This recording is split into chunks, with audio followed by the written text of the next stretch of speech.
चला, आज आपण एका खूप इंटरेस्टिंग आणि महत्वाच्या विषयावर बोलूया.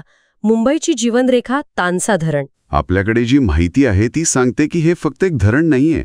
हा तर आपला इतिहास आहे, निसर्गरम्य वारसा आहे. अगदी बरोबर.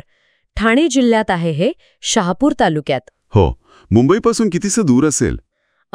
साधारण 85 किलोमीटर पकडा, तानसा नदीवर. आणि याचं बांधकाम म्हणजे विचार करा, 1886 मध्ये सुरू झालं आणि 1892 मध्ये पूर्ण.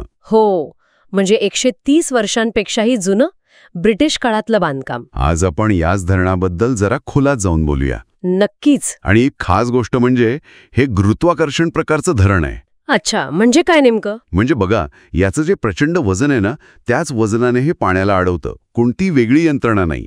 सगळं बांधकाम दगड आणि चुना वापरून केलेलं. अरे वा, 1892 साली हे तंत्रज्ञान वापरणं? हो ना. त्यावेळच्या इंजिनिअरिंगचं हे खरंच एक उत्तम उदाहरण आहे. आणि ते आजही कार्यरत आहे. हे महत्वाचं. खरंच विचार करण्यासारखं आहे. बरं, याची काही तांत्रिक माहिती पण बघूया का? ती पण प्रभावी आहे. हो, बोला ना.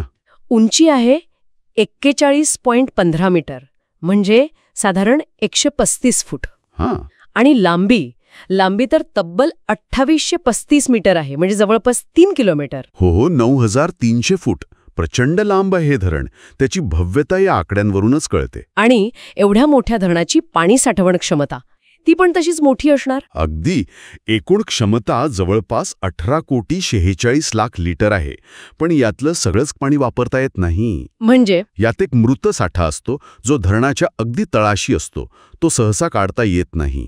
त्यामुळे जी उपयुक्त साठवण क्षमता आहे, म्हणजे जे पाणी खरंच वापरता येतं, ती आहे सुमारे 17,25,20,000 लिटर. अच्छा, म्हणजे मृत साठा वगळून ही क्षमता मोजतात. बरोबर. हेच पाणी मुंबईला मिळतं. आणि इथेच येतो खरा महत्वाचा मुद्दा. मुंबईला पाणी पुरवणाऱ्या 7 मुख्य धरणं आहेत, त्यातलं हे एक. हो, आणि खूप महत्वाचं. या धरणातून दररोज म्हणजे रोज सुमारे 455 दशलक्ष लिटर पाणी मुंबईला पुरवलं जातं. बापरे, 455 दशलक्ष लिटर रोज? हो, विचार करा, 130 वर्षांपेक्षा जास्त काळ हे धरण मुंबईची तहान भागवतंय. खरंय. म्हणूनच याला मुंबईची जीवनवाहिनी म्हणतात. या धरणाशिवाय मुंबईची कल्पना करणंही कठीण आहे. 1892 साली त्यांनी किती दूरचा विचार केला असेल, नाही? तेव्हा मुंबई एवढी मोठी नव्हती. अगदी. हीच तर दूरदृष्टी म्हणतात याला. पण याचं महत्त्व फक्त पाण्यापुरतं नाहीये. अजून काय आहे? हा परिसर निसर्गाने खूप समृद्ध आहे. धरणाच्या भोवती मोठं जंगल आहे. जवळजवळ 320 चौरस किलोमीटरमध्ये पसरलेलं तानसा वन्यजीव अभयारण्य आहे इथे. 320 चौरस किलोमीटर, कमाल आहे. मुंबईच्या इतक्या जवळ एवढं मोठं अभयारण्य. हो ना. आणि इथे जैवविविधता पण खूप आहे. काय काय आढळतं तिथे?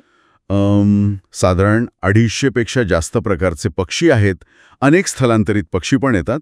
आणि सस्तन प्राणी पण आहेत की 54 पेक्षा जास्त प्रजाती, म्हणजे बिबट्या, सांबर, भेकर, वेगवेगळ्या प्रकारची माकडं. अरे वा, म्हणजे एक पूर्ण इकोसिस्टम आहे तिथे. अगदी. विशेषतः पावसाळ्यानंतर तर खूप सुंदर दिसतो हा परिसर. सगळीकडे हिरवळ. फोटोग्राफीसाठी, ट्रेकिंगसाठी किंवा नुसतं निसर्गात फिरायला जायचं असेल तर उत्तम ठिकाण आहे. म्हणजे हे धरण फक्त एक इंजिनिअरिंगचं स्ट्रक्चर नाहीये तर? नाही, अजिबात नाही. हा, इतिहास आहे, मुंबई शहराची गरज आहे आणि निसर्गाचं एक सुंदर रूप आहे. सगळं एकत्र आलं इथे. बरोबर. एकाच ठिकाणी इतक्या गोष्टी असणं खरंच खास आहे. तर या सगळ्या माहितीवरून हे तर स्पष्टच आहे की तानसा धरण किती महत्वाचं आहे. हो.